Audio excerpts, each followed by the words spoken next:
Okay, let's unpack this. If you've ever, say, traded a token, minted an NFT, or, used a decentralized app, Hmm. you've interacted with smart contracts.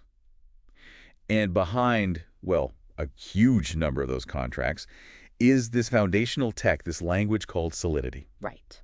So today, we are really diving deep into the world of Solidity. It's the code, basically, that brings those self-executing agreements on the blockchain to life. Yeah, The engine under the hood. exactly. And we've just gone through this fantastic, really detailed report and analysis. It focuses specifically on Solidity, what it is, its impact now, and crucially, where it's headed. Especially, with all this talk about no-code development. Yeah, that's a big part of it. This material doesn't just cover the basics, it gives us a pretty clear look ahead, which is honestly essential for understanding where this corner of the tech world is really going. So our mission in this deep dive, we want to take all this info and just break it down for you. Understand what Solidity is, why it became so dominant. See its fingerprints like all over the decentralized web right now, and then tackle that big question. How do these new no-code tools change the game? For Solidity, for the developers. We really want to get you well informed on this, well, absolutely critical building block fast. And understanding this layer, this foundational tech, it really unlocks a lot of the, let's say, mystery behind how these decentralized apps actually work. All right, so let's start right at the beginning then. What is Solidity? You called it the language of smart contracts. It really seems like the cornerstone for Ethereum and, well, a lot more these days. That's right. Yeah. At its core, Solidity is a high-level contract-oriented programming language. It was designed specifically for implementing smart contracts on the Ethereum virtual machine, the EVM. The EVM, Yeah. okay. And the EVM isn't just on Ethereum anymore, is it? I keep hearing that. No, not at all. And that's a really crucial point. It started with Ethereum, sure, but the EVM model, and therefore Solidity, is compatible with, and frankly, widely used on tons of other popular blockchains. Like which ones? Oh, think Binance Smart Chain, Polygon, Avalanche, has its C chain, Phantom, and also those layer 2 solutions like Arbitrum and Optimism. Big ones. Okay. It was first proposed way back, like 2014, by Christian Reitless-Miner at the Ethereum Foundation, and since then it's just become the standard for writing that reliable automatic logic on these chains. Gotcha. So custom built for this virtual machine that powers a huge chunk of the decentralized world. But what makes it different, compared to something I might know, JavaScript or Python? What are its defining characteristics? Well, the analysis we looked at highlights a few key things that really make it distinct for this job. First, it's contract-oriented. So unlike other languages where code might live anywhere, in Solidity, everything important is inside these things called contracts. That's You can right. kind of think of them like self-contained modules or little agents living on the blockchain, each with its own data, its own functions. So the code is the contract. It lives right there on the chain. Exactly. And it's also statically typed. Now, what that means is when you declare a variable, you have to say exactly what kind of data it's going to hold. Like upfront. Yeah, up front. Yeah. Is it an integer, a Boolean, a blockchain address? Think of it like having different boxes labeled numbers only or true-false only. Right.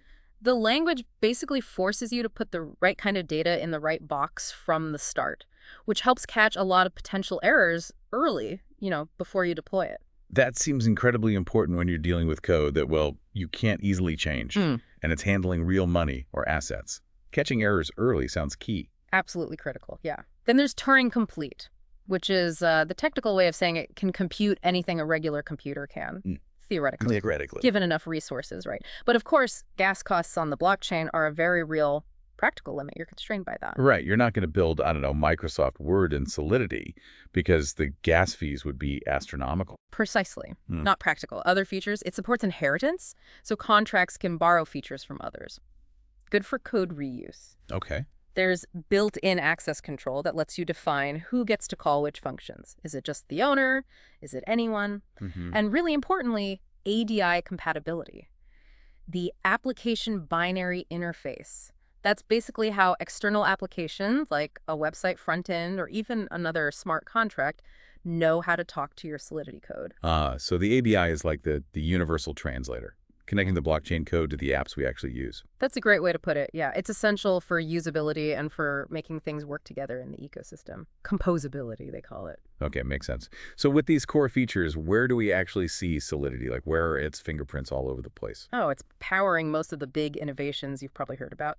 The report really points to areas like decentralized finance, DeFi, Yeah, GFI is huge. platforms like Uniswap for trading or Aave for lending and borrowing all that complex logic. It's primarily Solidity smart contracts doing the work, enabling billions in value to move around without a bank in the middle. So the code is literally running the exchange Yeah. or the lending platform. Yes, autonomously. And it's also the foundation for almost all token standards. You know, the common ERC-20 tokens for fungible money-like assets. Right, like stable coins or governance tokens. Exactly. Or the ERC-721 tokens for non-fungible tokens, NFTs. The rules that define ownership, how you transfer them, the supply limits for pretty much every token and NFT you've ever touched, that's written in Solidity. Ah, okay. So every time I might buy or sell an NFT, I'm basically triggering code written in this language. Yeah. That makes it feel very real for a lot of us. Absolutely. And beyond that, it's used for DAOs, decentralized autonomous organizations, right? For managing voting and governance on-chain, for launching tokens through crowd sales or ICOs back in the day, building logic for on-chain games, implementing secure escrow services, multi-signature wallets. It's everywhere. It really is woven into the fabric of the whole Web3 application layer then. The material we reviewed even had a little peek at a simple contract, like a basic token. You don't need to be a coder to grasp it. But what does seeing even a simple snippet like that tell us? Yeah, even a like example, like that simple token one they showed, it reveals the core idea. It defines, okay, how many tokens exist. It uses a mapping, which is basically like a ledger or a lookup table to track who owns how many. Okay. And crucially, it has the logic for transferring tokens securely, like checking if the sender actually has enough tokens to send. It just illustrates how the data, the state, and the rules are all bundled together right there on the chain. It's like seeing the fundamental blueprint for digital ownership and transfer. Yeah. Really basic, but powerful. Exactly that. Yeah. And for the people actually writing this code, the developers, they need specific tools, right? What does their workbench look like based on the analysis? Right, you need the right tools for the job. The report lists several key ones. Remix IDE is a really popular web-based one. It's great for beginners. You can quickly write, compile, deploy, test contracts right in your browser. Super easy to start. Okay. Then you've got more, let's say, robust frameworks like Truffle and Hardhat. These give you complete environments for doing automated testing, debugging, managing complex deployments. This is serious stuff. Yeah, the more professional setups. Ganache is another tool. It creates like a personal blockchain on your own computer. Great for rapid testing without spending real gas on a public network. And Foundry is another popular one, known for being fast and modern. Sounds like a pretty complete toolkit. Everything from getting started to complex projects. Now, here's where it gets really interesting and maybe a little nerve-wracking. Security. The big one. Smart contracts. They often handle real, valuable assets. And once they're deployed, they're incredibly hard, sometimes impossible to change. That sounds like the ultimate high-stakes coding environment. It absolutely is. That immutability combined with handling financial value directly, it makes security just paramount. Number one concern. And the analysis really digs into key vulnerabilities developers have to understand. Like what? Well, reentrancy attacks are probably the most famous. This is where a malicious contract can trick another contract into calling it back repeatedly. Ah, like before it finishes the first transaction. Exactly, before it updates the balance, so it can drain funds. That was famously used in the DAO hack years ago, a huge event. Right. That was a foundational moment, wasn't it? And a really painful lesson for the whole Ethereum community. A very, very costly one. Other risks, things like integer overflows and underflows. This is where a calculation goes beyond the maximum or minimum size a variable can hold, leading to totally unexpected results. Oh, wow. Though, thankfully, newer Solidity versions like 0.8 and up have built-in checks against that now, which is a huge improvement. That's good to hear. What else? Front running. That's where sneaky actors watch the public transaction pool for juicy transactions. And they quickly submit their own transaction with a higher gas fee to get mined first, potentially profiting from your intended action. Oh, that sounds frustrating. It can be. Then there's timestamp dependency, relying too heavily on the block timestamp, which miners can manipulate slightly. And things like uninitialized storage pointers, kind of a low-level bug, but it can lead to critical contract data being overwritten. Really dangerous. Wow. Just hearing that list makes you appreciate how incredibly challenging smart contract security must be. Yeah. So what are the best practices then? How do developers mitigate these risks?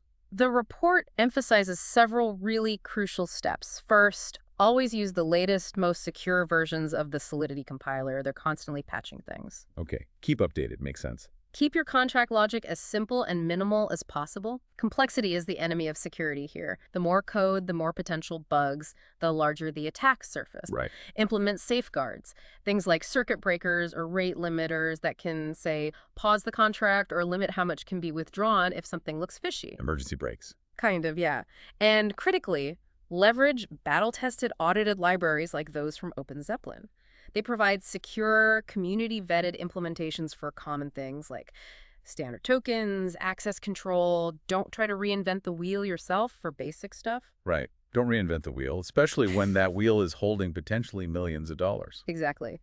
And finally, probably the most important for anything significant, get thorough external security audits from reputable firms before you deploy any contract handling real value. Multiple audits, ideally. So this isn't just regular coding. It's more like financial engineering where a single typo or logic flaw can lead to catastrophe. Precisely. It demands a security-first mindset from day one. Okay, shifting gears slightly, let's look at adoption. The analysis mentioned that Ethereum still hosts something like over 70% of dApps. Yeah. And most of those are built with Solidity. That's right. Ethereum is still the heavyweight champ there. And yeah, the vast majority use Solidity. And we already touched on this, but it runs on so many other chains now, too. Its reach is just massive across that whole EVM-compatible ecosystem, right? Yes, absolutely. Its influence goes way beyond just Ethereum itself. It's running on Polygon, BSC, Avalanche, SOL2s we mentioned. And yeah, major platforms you might use every day. OpenSea for NFTs, MakerDAO for the DAI, Stablecoin, Compound for lending. They're all fundamentally built on Solidity smart contracts. So it's not just stuck on one network. It really is the lingua franca for a massive part of this whole decentralized application world. It really is. And the language itself isn't just sitting still, is it? It's evolving. Not at all. No, it's under active development. Yeah. It follows semantic versioning, so you see updates like 0.7, 0.8, etc. Hmm. The report noted its evolution quite clearly. Early versions like 0.4, 0.x, looking back, were much riskier. Subsequent versions brought really significant improvements in safety features, better syntax, more efficiency. Version 0.8, 0.x, for instance, that's when they introduced those automatic checks for overflow, underflow we talked about, and custom errors, which make contracts cheaper to run and easier to debug. The language is constantly adapting based on real-world use and, well, learning from past mistakes and vulnerabilities. That's definitely a sign of a mature technology, but one that's still growing and improving. Yeah. Okay, now let's pivot. Let's talk about the second major theme from this analysis, the future-looking part. The big question on everyone's mind seems to be, with this explosion of no-code and low-code platforms, is Solidity going to become obsolete? Are the robots taking over smart contract writing? Right, the million-dollar question. The analysis tackles this head-on, and the clear answer it presents is no. No code isn't replacing Solidity. What it's doing is abstracting it for a lot of common use cases. Okay, that's the key insight, isn't it? The Solidity code is still there, under the hood. You're just not necessarily seeing it or writing it directly if you use one of these tools. Exactly. Think about tools like ThirdWeb or plugins for platforms like Bubble or maybe Moralis, other Web3 development platforms. They let users create things like, say, an NFT collection or a simple ERC20 token, or maybe a basic DAO, often just through clicking buttons or filling out forms. Right, drag and drop smart contracts. Kind of, but what they're actually doing is deploying pre-written, usually heavily audited Solidity smart contract templates on your behalf. So someone who doesn't know how to code can launch a contract, but the underlying engine, still Solidity. So it's basically democratizing access. It's letting more people deploy standard types of smart contracts, much like, say, Wix or Squarespace. Yeah. Let people build websites without writing HTML and CSS. That's a perfect analogy. Yeah. And this naturally shifts the role for the people who do write Solidity code professionally. Okay, that makes a lot of sense. So what does this rise of no-code mean for the professional Solidity developer then? Where do they fit in? The analysis describes it really well as a shift up the stack. Solidity devs aren't needed as much anymore to just churn out boilerplate code like another standard ERC20 token contract.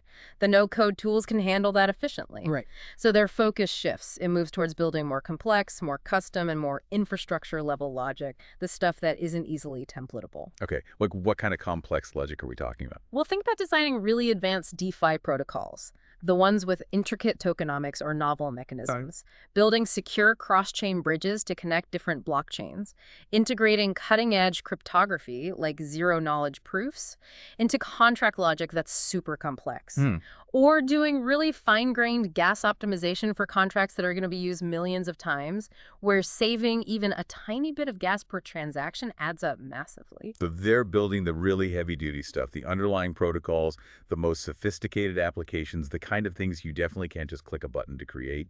Precisely. And they're also the ones writing and auditing the robust, secure libraries and those templates that the no-code tools themselves rely on. Ah, so they build the building blocks for the no-code tools, too. Exactly. The analysis puts it nicely.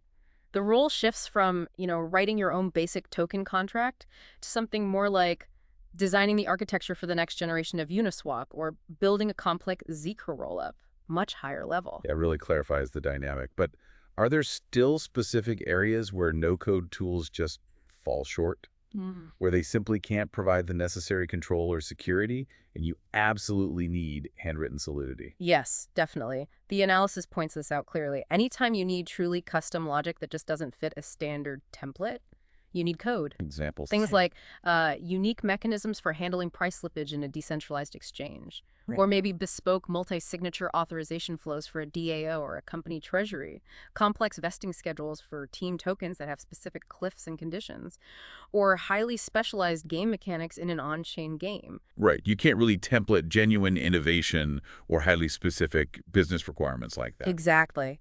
Also, for really critical performance, needs like squeezing out every last drop of gas efficiency for a super high volume contract direct code control is essential. And for implementing really unique application logic, think flash loans, for example, you need that fine-grained control. Okay. And the analysis stresses this.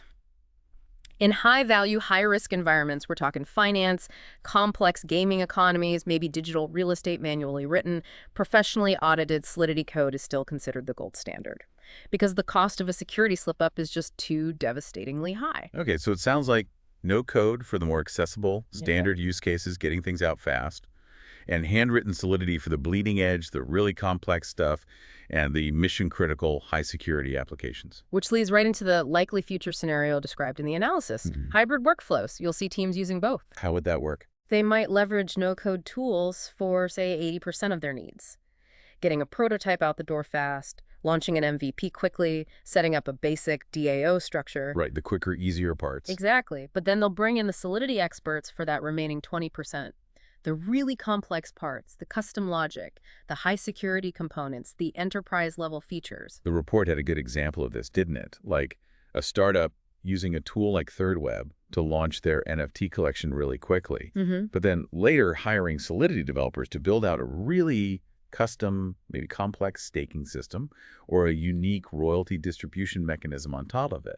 That illustrates the hybrid approach perfectly. It does. It's really about using the right tool for the right job, leveraging the speed and accessibility of no code where it makes sense, and the power, customization, and security of handwritten code where it's needed. This brings up another analogy from the analysis that I found really helpful. Thinking of Solidity kind of like the C programming. Yeah, that's a great comparison. Why? Well, most people today, most software developers, they don't write stuff directly in C very often, right? Not usually, no. It's pretty low level. But C still forms the absolute fundamental layer, powering so much critical infrastructure.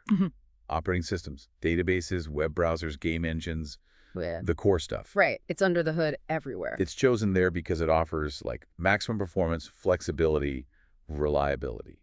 And the analogy is that, similarly, most people interacting with Web3 in the future probably won't write Solidity directly, but it will remain that core infrastructure layer optimized for the blockchain environment.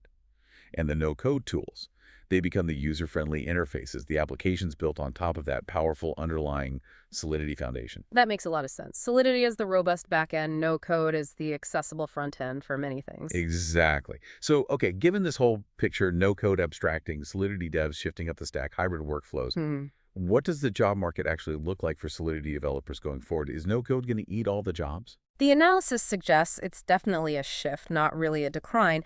In the short term, yeah, you might see a surge in roles focused on using and integrating these new no-code Web3 tools. Yeah. Web3 integrators, maybe. Okay. But the demand for skilled Solidity developers isn't vanishing. It's just becoming more specialized, more focused. Focused on what areas? Long term, the analysis predicts really high demand for Solidity expertise in specific critical areas. Things like protocol engineering, designing the core logic for new blockchains, or foundational DeFi protocols. Okay, the really deep stuff. Yeah.